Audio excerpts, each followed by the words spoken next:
This matter is urgent. Do not be part of the problem by ignoring it. I hope to sign package 2 before the year ends. I urge Congress to pass it in form that satisfy our goals and serves the interest of the many, not just the wealthy few. By the end of July 2018, all 5 packages of my tax reform would have been submitted to Congress.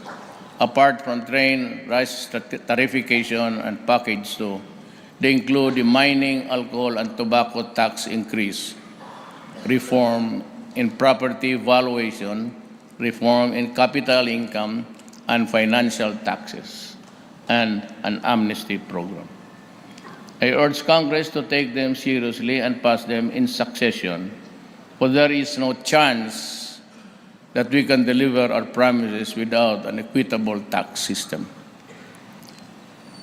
One of the most important thrusts of this administration, medium-term development plan, is to cover all Filipinos against financial health risks.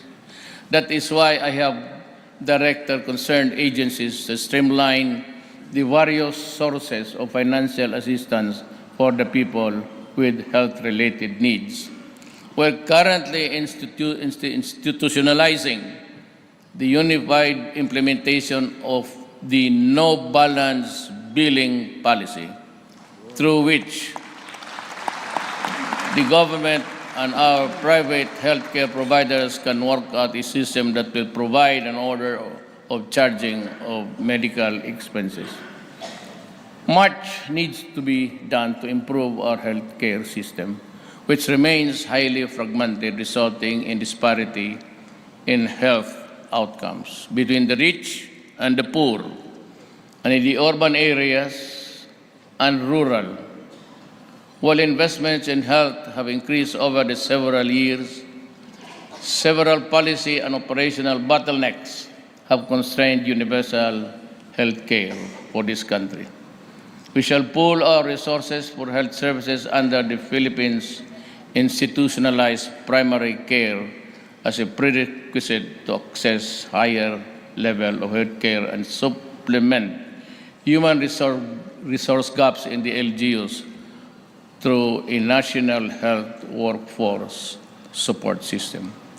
This will ensure that every Filipino gets the appropriate, affordable, and quality health services in appropriate facilities and will be protected from financial burden due to sickness. To this end, I urge the speedy passage of the Universal Health Care Bill authored by former Representative Harry Roque.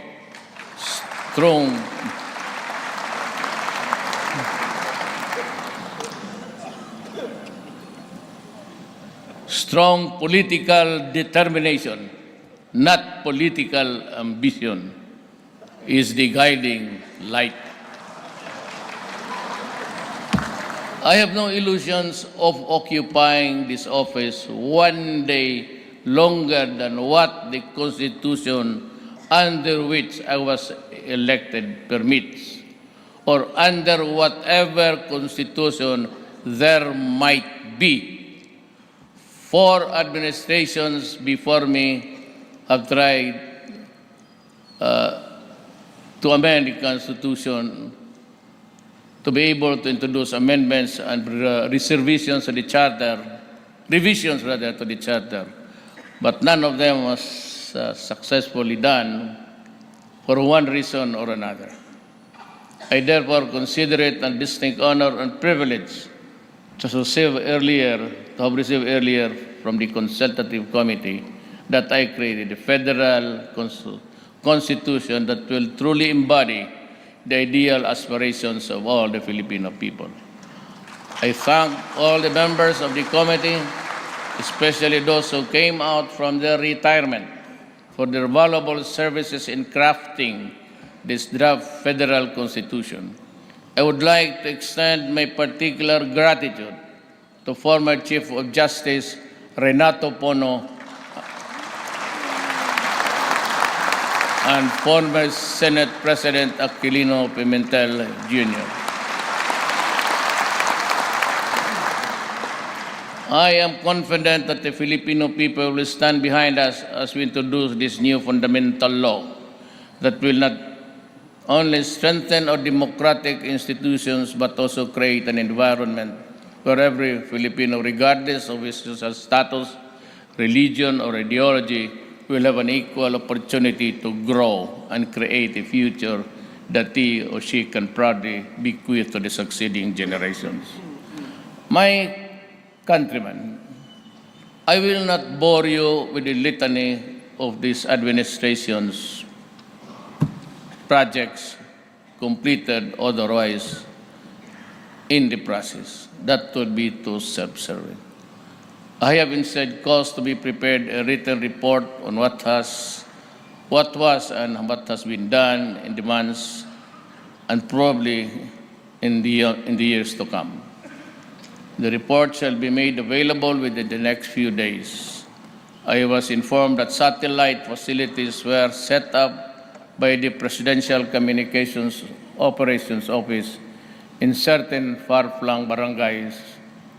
So as of today, the residents of these communities can watch the state of the nation and for the first time see you on TV. I hope you'd have enjoyed the experience. In ending, may I quote, I have always quoted, but in my previous talks, one American that I salute, the great Abraham Lincoln. And this has been, I've been in government for the last, if I complete my term, inshallah, God willing, I would have served government for 40 years. And I came across this statement which has been with me since I was a fiscal in the 70s. And he said, if I were to try to read, much less answer all attacks made on me, this shop, the presidency, might as well be closed for any other business. I do the very best I know how, the very best I can, and I mean to keep doing so until the end.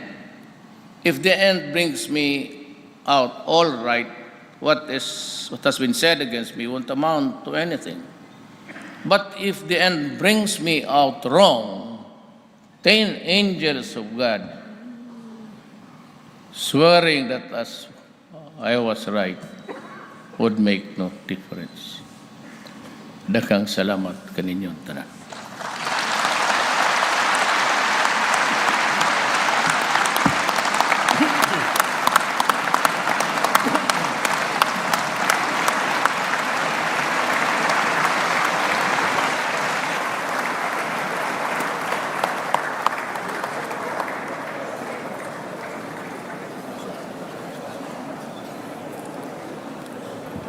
On the part of the Senate, the joint session is adjourned. On the part of the House of Representatives, the joint session is adjourned.